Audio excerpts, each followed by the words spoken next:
Hey guys, welcome back to my new video. इस time Bollywood में बहुत कुछ चल रहा है, from breakups to throwing dirty water. कभी किसी को एक पर्टिकुलर रिलीजन का होने की वजह से काम नहीं मिल रहा है, तो कहीं किसी को ट्रोल किया जा रहा है। तो आज का topic, personally handpicked by me, obviously is related to Kangana Ranaut and her Masaba Gupta controversy. Also, A.R. Rahman's view on why he is not getting any work in Bollywood. Let's talk about Instagram पर आजकल trend चल रहा है 2016 is the new 2026। वैसे मुझे ये trend समझ में तो नहीं आ रहा है, बट whatever। कंगना रनौत ने भी ये ट्रेंड ज्वाइन किया and while doing so Kangana ने कहा कि मसाबा गुप्ता ने मसाबा साड़ीज को राम जन्मभूमि अयोध्या पहनकर जाने से मना किया था। जिन्हें पता नहीं है कि हु इज मसाबा गुप्ता, तो let me put you into your knowledge. Masaba Gupta एक fashion designer, entrepreneur and actress हैं। मसाबा गुप्ता नीना गुप्ता और विवियन रिचर्ड्स की बेटी हैं, जो 35 इयर्स ओल्ड हैं and is married to Satyadeep Mishra on Jan 27, 2023। Prior to him, she was married to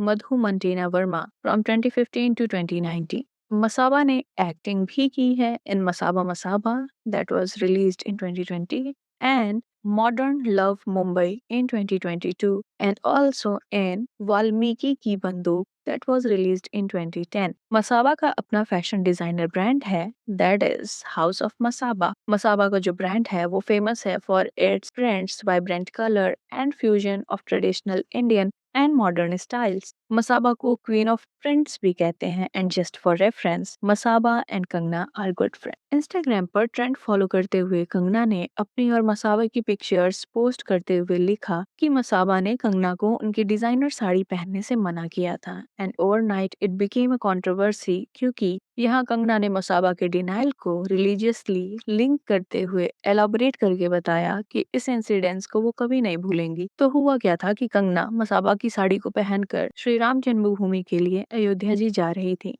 meanwhile उनके स्टाइलिस्ट ने बताया कि कंगना मसाबा की साड़ी नहीं पहन सकती एंड उस टाइम पे साड़ी चेंज करना पॉसिबल नहीं था। कंगना ने कहा कि उस टाइम पर उन्हें इतना इंसल्ट एंड एम्बेरसमेंट फील हुआ कि वो बता नहीं सकती and she cried in her car. बाद में मसाबा ने कंगना के स्टाइलिस्ट से कहा कि कंगना ब्रांड को मेंशन नहीं करेंगी। तो यहाँ पर देखो, ब्रांड कोई भी हो किसी कंट्रोवर्सी में पड़ना नहीं चाहता, बट जब ब्रांड अपना क्लोथिंग या एक्सेसरी किसी को सेल कर देता है then that completely becomes consumers choice where and when they want to wear it. But ऐसे किसी को मना करना इज अटरली शेमफुल, खासकर तब जब आप अपने ब्रांड को blend of tradition and modernity बताते हैं। So what's wrong in wearing that same designer dress in a religious event. हाँ, अब यहाँ अगर ब्रांड को सेकुलर स्टैंड पॉइंट दिखाना था तो अलग बात है, बट फिर भी क्वेश्चन अराइजेस कि ब्रांड के owner and anyone associated with the brand का कोई इन्वॉल्वमेंट ही इस इवेंट में नहीं था, तो कंगना का डिजाइनर साड़ी पहन के जाना इस रिलीजियस इवेंट में ब्रांड की इन्वॉल्वमेंट कैसे मानी जाती। But what happened to Kangana was disgusting. Masaba Gupta की साड़ीज एंड ड्रेसेस को बहुत सारे सेलिब्रिटीज लाइक आलिया भट्ट, दीपिका पादुकोण, सोनम कपूर, करीना कपूर खान, अनन्या पांडे, कियारा आडवाणी, उनकी mother Neena Gupta and others ने भी कैरी किया है।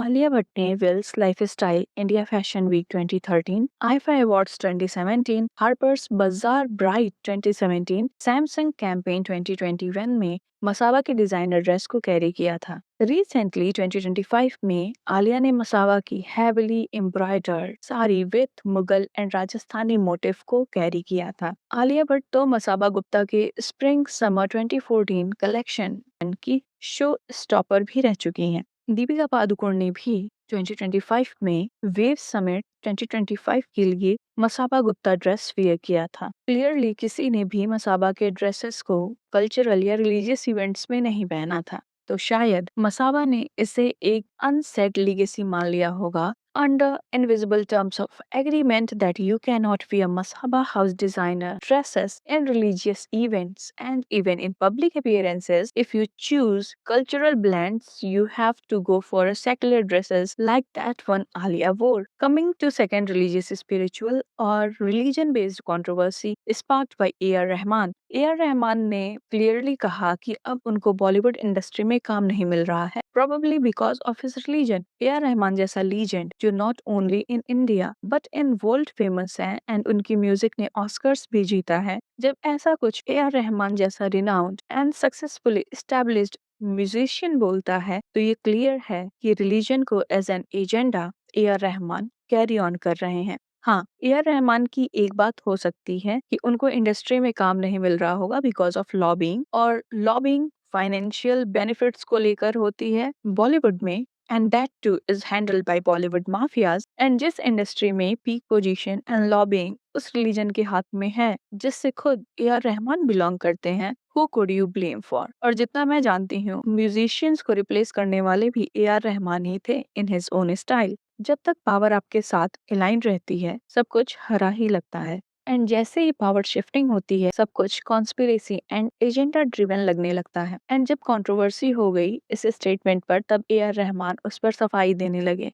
ये तो एक बात और समझ में नहीं आती कि जब आप ऐसे स्टेटमेंट्स देते हो एज यू मेंट एंड उस पर कंट्रोवर्सी हो जाती है, तब सफाई देने क्यों आ जाते हो? Because as per my view, आपको लगता है कि अरे आप तो यार रहमान हो, जो भी बोलोगे लोग हाथों हाथ लेंगे और कहेंगे कि हाँ हाँ देखो सही कह रहा है, बेचारा हिंदू नहीं मुस्लिम है, इसको बॉलीवुड में किनारे लगा दिया गया। So sad, hashtag justice for a R Rahman and all. But जब आपकी स्वप्न निद्रा टूटती है, तब आप पाते हैं कि reality is harder than you thought. फिर हाथ जोड़ो, पैर पड़ो, यही सब करो, स्टेटमेंट दो कि आपके कहने का वो मतलब नहीं था। तो एट फर्स्ट आपकी बात का सेंस ही नहीं निकलता जो आप कहना चाहते थे, बट अगर वो सेंस नहीं निकला जो आप कहना चाहते थे, तो आप ये मान कर चलिए कि लोगों ने वही सेंस निकाला जो आप निकलवाना चाहते थे। Well, that's all for today's video. वैसे आप इस लॉजिक ट्विस्टर को डिकोड कीजिए। See you again in the next video.